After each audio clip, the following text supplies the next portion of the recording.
Welcome to the Voices of the Goddess podcast. We believe that there is a goddess inside each and every one of us. When we use our voice to share that goddess, we support and uplift each other. Join us each week as we interview women to receive the message of their goddess within.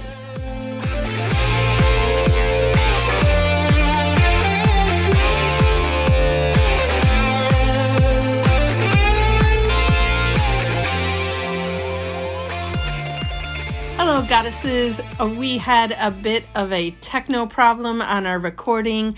I guess our energy was too much for the system and it missed recording the beginning of our session. So I just want to say a big hello from Allyson and myself. Welcome to our show. Our guest today is Marisa Presad-Dibble of Chatterbox of South Florida. Enjoy the show. I am with Chatterbox of South Florida. I am the owner and founder of that. We are a digital marketing and public relations agency. Very cool. Well, welcome. Thank you for taking the time out of your busy day to join us. I'm excited. So are you ready for the questions? Of course. Let's get chatting. You know, that's what I love doing. So the first question is, what is your superpower, or what would you choose your superpower to be? Oh, it depends on who you ask, right? That's what my superpower would be. You ask Edric, it'll be, she likes to yeah. You ask my cat, he thinks, me scratching him is my superpower. I think I was blessed with just having the ability to connect with people. And connections are super important all through your life. When you're in kindergarten, you connect with someone and they become your friend. As you get older, you connect with friends, in your teenage years, probably even from early childhood, and they run with you throughout your whole life. You connect with a partner and a spouse. You connect with your clients. So I really feel like that's my superpower. I have the ability to connect with people, not just, just out in person. I sell what I do with my heart. So if I'm making friends with someone, I do it from my heart. And that's my superpower. Yeah, I see that.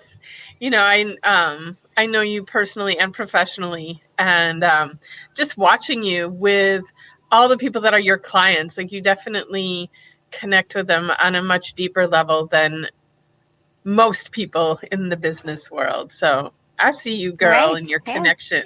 And I love hugging.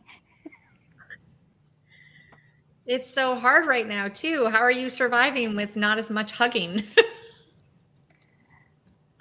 It's hard because I feel when you connect with people, it's not about smiling. It's not about that. It's about making physical contact, whether it's a handshake or a hug. Mm-hmm. So it's been very challenging. But then that's where your heart shines, right? It takes over and you have to make the connection there. Awesome. Yeah, connecting is super important. I consider that like one of my superpowers also. I love to connect people. Like that is, it really gives me joy to not only connect with others myself, but to connect people together that may not necessarily know one another. So that's awesome. Right. All right. Question number 2. What is a book that has greatly influenced your life? I have a couple of books, but I'm going to go with Don't Sweat the Small Stuff, and it's all small stuff. I have OCD. I came from a home where, you take your shoes off, you don't kick them off, you put them together. Everything has to be neat. Everything has to be clean. It's given me a sense of organization, I would say, all my life. But when I turned 40, I realized sometimes you're just too tired. And the shoes don't have to be fixed. They'll be right there in the morning. And I started to not sweat the small stuff. And I read that book in my early 20s. Maybe later 20s. So that book has been around for a long time.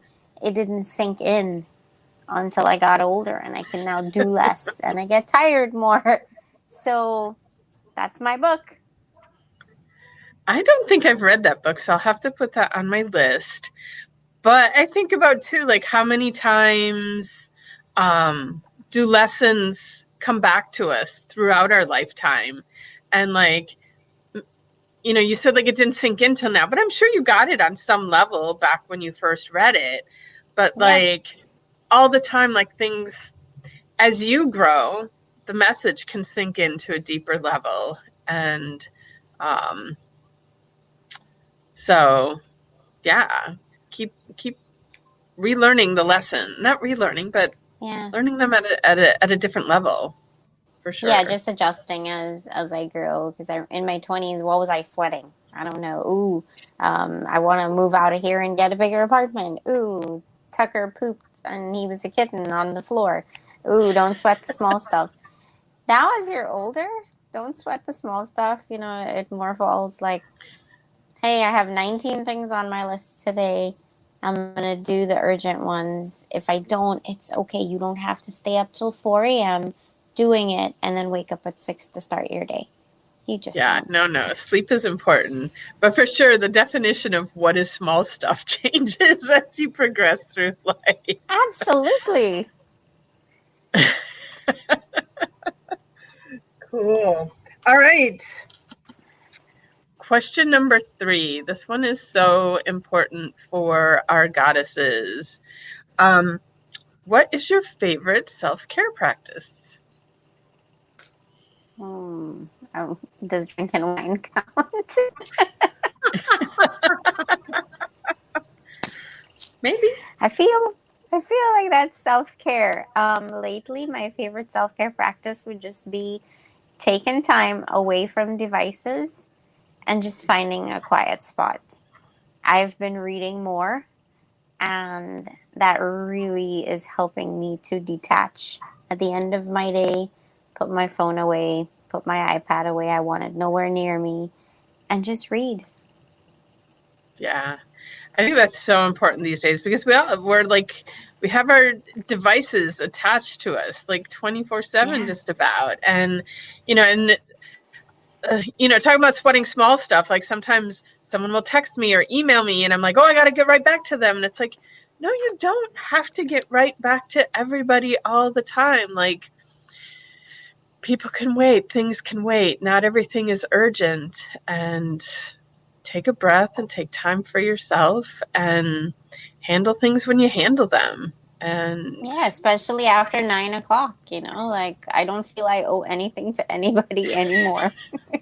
So true. Except the cats. I mean, I'm sometimes shocked when when I go to bed, my phone goes onto airplane mode. So like nobody's going to disturb me in the middle of the night. And I get like people who have kids and stuff like that. Like maybe they need to, they need to be accessible 24/7. But, I'm like, for me, even if the tragedy happens in the middle of the night, what am I going to do about it in the middle of the night? I'm not going to be able to do anything till the morning anyway. So my phone goes into airplane mode. But when I wake up in the morning and I put it connected again, sometimes I'm shocked. Like someone will have texted me at 11:30 at night. And I'm like, why are they texting at 11:30 at night? Like, unless I like really know you really well, and like even like people who know me know that my phone's on airplane mode, and so they can text me anytime because it won't disturb my sleep or anything. But sometimes these are people that don't really, and I'm like, really? In their world, that's okay to text somebody at 11 o'clock on a weeknight? Okay. No, it's not. But I think, you make a really good point, Marisa, about stepping away from your devices and having a 24-year-old and a 21-year-old who have essentially grown up with devices of all kinds since they can probably remember. I feel like that's such a hard lesson as a parent to teach our kids, that you don't have to respond right away. You don't have to be accessible all the time. You need to take time for yourself and you need to step away from your devices. Because I know I know for me, like, and my daughter will probably see this at some point if she's not watching it right now, but she's so used to texting and getting an immediate answer. And when it doesn't happen, I think in some ways on a sub level, it almost gives her anxiety if you don't respond right. You know what I mean? Like, cause she's like, why aren't you responding? Yeah. Like in her words, Mom, I know your phone's with you. Like, yes, it may be with me, but I'm not always looking at it. They are always looking at their phones. So I think that is a huge self-care, to take time away from your device, turn them off, set them aside, put them on airplane mode, whatever you need to do. I am one of those parents that I keep my phone on because if there is an emergency with my 24 or 21-year-old, I want to know about it in the middle of the night, whether I can do anything or not. But I do take time away from my device. I stop social media at a certain time of day. I don't look at it before a certain time of day. I make that time to me to get a break from it. You have to, because holy cow, can just be, it almost makes my brain hurt sometimes when I'm on it too much, right? Yeah. For sure. Yeah, for sure. Yeah, like literally. All right. And our last question is, because we polled our audience before we created this podcast.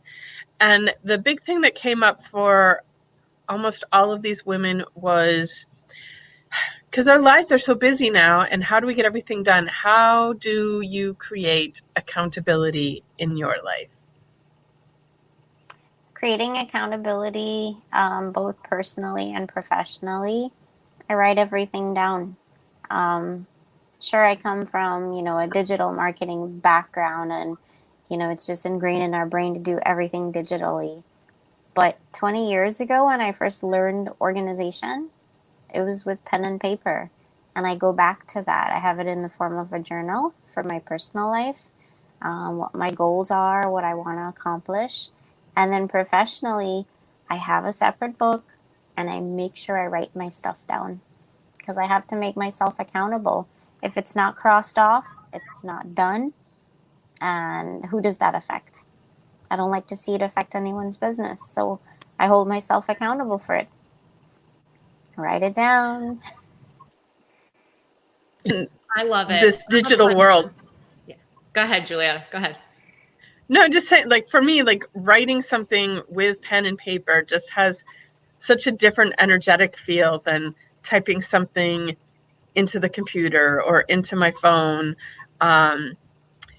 You're tapping into other senses there and other parts of your brain. And it's almost energetically, it feels like there's more of a commitment there when the pen is going to the paper. It makes it real, right? Because you could tell yourself in your head all day long while you're at Publix, oh my gosh, I have to do that. I'm going to put a note on my phone, and you're typing it in. But you turn that phone, or the screen goes blank. It's on battery saving mode, and then you forget about it. You put it on paper, it is there, and it is staring at you and calling you and, making you feel embarrassed that it's not crossed off yet. So you get it done. I'm right there with you. I'm a pen to paper. We are sitting here and I'm taking notes. I'm a pen to paper girl. That's how I work. And I think, but it's interesting to me because Julietta just said this. For me, it's actually, there's something about physically writing, and it must be the energy of it, that is very soothing to me. It actually weirdly makes me feel it's very calming to me. No matter what it is that I'm writing, it's just something about getting it out on paper. It must be that. It must be dumping it out of my head and getting it onto paper. But I'm right there with you. I have lists. I have journals. I got it all. I think, I kind of feel like it was you, Marisa, but maybe it wasn't. Talking about someone like having lots of no, I remember who it is. It wasn't you. But that too, but I'm thinking of someone else. But like having, like, I love, like, I'm in a store and there's like the aisle that has all the journals, and I'm like, oh, I want journals, more, like, just more paper to write stuff down on. And I don't know, there's something, like, I don't want just a plain old notebook, like something to make it special. And then, like, those who know me, I'm a purple person. I write everything with my purple ink. If I don't have a purple pen to write with, it's like tragedy. Like, no, I can't write in black. I can't write in blue. It has to be purple. It's but just not magical to write in black. But it does. There is like that feeling, and maybe what you said too, Allyson. Like, once you put it down on the paper, it's like you release it from yourself. You release the burden of that energy from yourself. Yes. So there's something that feels good about putting it down on the paper. It's even the whole, like, I don't know, it's the whole like motion of it. I don't know. I can't make sense of it, but it's okay. It's all good. It helps me feel good. And that just made me think of like something that like penmanship, handwriting is something like I'm always drawn to look at how people write. My mom had like the most gorgeous penmanship. Like everything she wrote was just like perfect. And I always like wished I could write like she did. And so my handwriting, like you could tell, like it was definitely stylized after her and how she wrote. But it was like, no matter how much I practiced and what I did, it never looked as good as hers. And when I see other people like today that have good penmanship, I'm just like, wow. But I think being a PT, and especially, I mean, now we're in the digital age in the medical world too, so everything gets put in a computer. But we used to have to handwrite notes, which was like the thing I hated the most about my job. My handwriting has like gone like, it's so bad now. But when people can write beautifully, I think there's something special about that too. I don't know what your lady's handwriting looks like, but that's so interesting you say that, because a few years back, I realized my handwriting had gotten so bad. And I'm like, what is going on? Like, I actually thought for a minute, like, is something wrong? Like neurologically? Like, am I sick? Like why is my handwriting gone so bad? You know why? Because I was never writing. I was using computer and phone the whole time. I wasn't using that skill anymore. And that is one of the reasons I started journaling again years ago. And if you look back at my journals from when I first started, you can barely read it. I mean, my handwriting's still not great, but it's way better than it was then. I mean, it was so bad. So I agree with you. I think we do lose that motor skill, you know, of that fine motor skill. So gosh, we could go on a whole conversation about handwriting here. Oh yeah. Right. And then there's handwriting analysis, which is super interesting as well. Okay. Awesome. Are we ready for takeaways? I am ready. Well, you spill yours, Allyson, since you're ready. Mine actually is the book that Marisa suggested, is Don't Sweat the Small Stuff, because as I just turned 50 a few months ago and getting older, the small stuff really doesn't matter. Like the things I used to get upset about in my 30s and 40s, I look at and go, that was just silly. Like there was nothing I could even do about that. So I think that is one of my biggest, especially as of late, we've had a lot of big stuff happening. So these little things are just not like, it's just fine. Like, so a guy cuts me off on the road. I don't really, whatever. He's probably got some emergency that I don't even know about. Like, I just need to let that go. So I'm like just learning to not sweat the small stuff. And I've gotten better and better at it. And I don't know if some of it comes with age, wisdom, experience. I don't know. Because in my 20s, everything was a big deal. You said, Marisa, you said nothing. In your 20s, you were like, In my 20s, it was like all a big deal, like every single little thing. And now I'm just like, meh. I loved your point right now too, like when you just spoke about when someone cuts you off. Like, you know, it's so easy for us to get upset at people out there in the world, and we have no clue what is happening in their world. And I think we've all been in that space where we've behaved in a way that it's like, wow, that's not me. That's not normally how I would behave. But in the moment, like you've got crazy stuff going on, and sometimes, you just behave in a way that's not necessarily perceived as great out in the rest of the world. And so just like, you know, instead of getting upset at people out there, just take a breath and like, you know, send them love and light. Because obviously if they're behaving in a non-nice, loving way, like they've got shit going on in their life, and they need love. They don't need more anger and hatred spewed out at them. So take a deep breath and send them love and light. You know what? I got to add one quick thing. Yes. I'm reading an excellent book right now.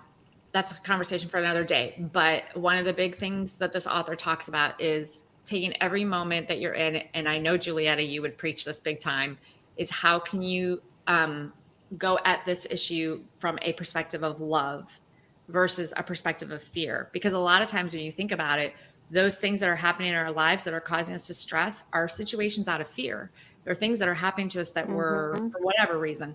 So I think to look at things from a space of love, like I've started to say that in my head, like when somebody is just driving me nuts, I'm like, okay, how can I respond out of love? Like, how can I change this? So thank you for bringing that up. Absolutely. Marisa, what's your takeaway for today? Just, having to answer that question, what do you do to practice self-care? I answered it, but now I'm thinking it's probably not enough. I need to do more for self-care because I'm always giving. So I'm going to write that down and put it as a goal and a focus. So that's my takeaway. Thank you both. I'm going to be checking back with you too to see what have you done? What have you done for you lately? Like, I love that's Janet Jackson song from way back when. What have you done for me lately? But we all need to turn that around and be like, what have I done for me lately? And it's not about being selfish at all. It's really about if I'm I'm rested and I'm relaxed and I'm comfortable and I'm not stressed, I can be the best me I can be to help and go and serve other people, right? 1,000%. Yes, you got it. And then what I was going to say on top of that too, like this is the thing that I put back on people all day, every day when they're in here on my table. And, like if you're upset about how someone else is treating you, what you really need to examine is how are you treating yourself? Because people mirror to you what you put out. So if you're not treating yourself well, other people take that as, oh, this is how she wants to be treated. She doesn't want to be treated well. So if you're upset with how other people are treating you, you really need to examine, how am I treating myself? Because if I don't like how they're treating me, I need to treat me better. Right? Everyone got that? I'm going to write that down too. That's it. And I'm like taking notes right now. That's why I'm not talking. And I will step off my soapbox now. And my takeaway too was, even though I feel like I'm not on my devices a lot, I do need to get off my devices more. Like I need to bump it up to the next level. And because I do catch myself in that, I got to respond right away. And we don't have to respond right away. Right. Awesome. All right. Well, unless anybody's got any last little juicy tidbit to add, we're just going to say thank you to everyone for joining us today. Oh, Allyson's got something. What do you got? I want to hear if our guests are interested. I know at the beginning, Marisa, you talked about Chatterbox, but if they wanted to find you on social media or web, tell us a little quick, how can people find you? And we'll be sure to put it in the show notes also. Okay, so you can find us on Facebook. Just search for Chatterbox of South Florida. Same thing on Instagram at Chatterbox of South Florida, all spelled out. We just recently launched a new project called South Florida Chatter, where we go around and we interview, business owners, entrepreneurs, nonprofits. We're sharing events out there in the community. So a lot of community outreach on there. You can also follow that page on Facebook, South Florida Chatter. Awesome. Perfect. So Thank you so much, Marisa, for joining us today. It has been great. Thank you for chatting having with me. you, Miss Chatterbox. Yay! And thank you to all our audience. And if you liked what you heard today, please like us, please subscribe. We'd love to get some reviews out there on our show. And like Allyson said, all of the links to everything that we talked about, the books, how to find Marisa, as well as how to find Allyson and myself, will be in the show notes. So check it out there. And that's it. That's a wrap. So have a magical day, everyone. Bye. Bye-bye. Bye.